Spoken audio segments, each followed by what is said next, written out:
Hi అండి, welcome to my channel. నేను మీ శ్రావణి. ఇవాళ నేను చామదుంపలతో పులుసు ఎలా ప్రిపేర్ చేసుకోవాలో చూపించబోతున్నానండి. ఈ చామదుంపలు అయితే మోస్ట్లీ చాలామంది కుక్ చేసుకోరు కదండి. ఈ పులుసు అయితే మంచి టేస్ట్ ఉంటుంది.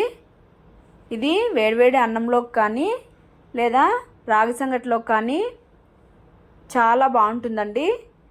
ఒకసారి అయితే తప్పకుండా ట్రై చేసి టేస్ట్ ఎలా వచ్చిందో చెప్పండి నాకు. ఇంకెందుకు మరి ఆలస్యం, స్టార్ట్ చేసేద్దాం.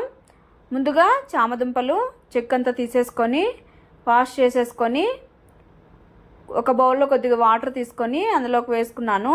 అలానే కొద్దిగా సాల్ట్, పసుపు వేసుకొని ఒకసారి మిక్స్ చేసేసుకొని ఒక 50% అలాగా కుక్ చేసుకోవాలి. చూడండి, ఇలాగా మరీ పూర్తిగా కాకుండా ఒక 50% కుక్ చేసుకుంటే తర్వాత పులుసులో కూడా బాగా ఉడికి ముక్కలు అనేది టేస్ట్ ఉంటాయి. తర్వాత స్టవ్ ఆపేసి పక్కన పెట్టుకొని ఇప్పుడు స్టవ్ మీద ఒక పాన్ పెట్టుకొని హీట్ ఎక్కిన తర్వాత ఆయిల్ వేసుకోవాలి. తర్వాత కొద్దిగా ఉద్దుగుండ్లు, అలానే కొద్దిగా శనగపాయలు, కొద్దిగా జీలకర్ర, అలానే మెంతులండి. ఇదైతే తప్పనిసరిగా వేయాలి. ఆ మెంతుల వల్లే కర్రీకి టేస్ట్ అనేది వస్తుంది. తర్వాత ఆవాలు, కరివేపాకు వేసుకొని బ్రౌన్ కలర్ వచ్చే వరకు కుక్ చేసుకోవాలి.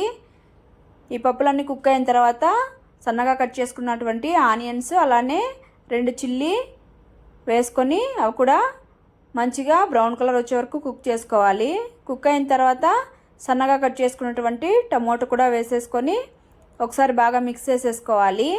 తర్వాత తగినంత సాల్ట్ వేసుకొని ఒకసారి మిక్స్ చేసేసుకొని మూత పెట్టుకొని ఒక 2 minutes అలా కుక్ చేసుకోవాలి. తర్వాత చూడండి, బాగా సాఫ్ట్గా కుక్ అయిపోయింది. తర్వాత ఇందులోకి ఒక 1/2 స్పూన్ పసుపు, అలానే 1/2 స్పూన్ కారం, అలానే 1/2 స్పూన్ ధనియాల పొడి, తర్వాత 1/2 స్పూన్ వేయించిన జీలకర్ర పొడి వేసుకొని ఈ మసాలాలన్నీ మాడిపోకుండా ఒకసారి బాగా మిక్స్ చేసేసుకొని మూత పెట్టుకొని ఒక 2 minutes కుక్ చేసుకోవాలి. తర్వాత కుక్ చేసుకున్న తర్వాత ఇది ఒకసారి మిక్స్ చేసేసుకొని ఇందులోకి చింతపండు అనేది నేను ముందుగా నానబెట్టుకున్నానండి. మీ పులుపుని బట్టి వేసుకోండి. చింతపండు గుజ్జును వేసుకోవాలి. అలానే కొద్దిగా వాటర్ కూడా యాడ్ చేసుకొని ఒకసారి మిక్స్ చేసేసుకొని కొద్దిగా ఉడకనివ్వాలి. ఉడికిన తర్వాత ఇందులోకి కొద్దిగా బెల్లం వేసుకుంటున్నానండి. బెల్లం వేయడం వల్ల టేస్ట్ అనేది మంచిగా ఉంటుంది. వేసుకొని ఒకసారి మిక్స్ చేసేసుకొని అలానే ఈ చామదుంపలు ఉన్నాయి కదండి, అవి వేసేసుకొని మిక్స్ చేసేసుకొని పులుసునంతా మూత పెట్టుకొని ఒక 2 minutes కుక్ చేసుకోవాలి. ఇక్కడైతే కుక్ అయిపోయిందండి. తర్వాత ఇప్పుడు ఇందులోకి వెల్లుల్లి అనేది చివరిగా వేసుకుంటే టేస్ట్ బాగుంటుంది.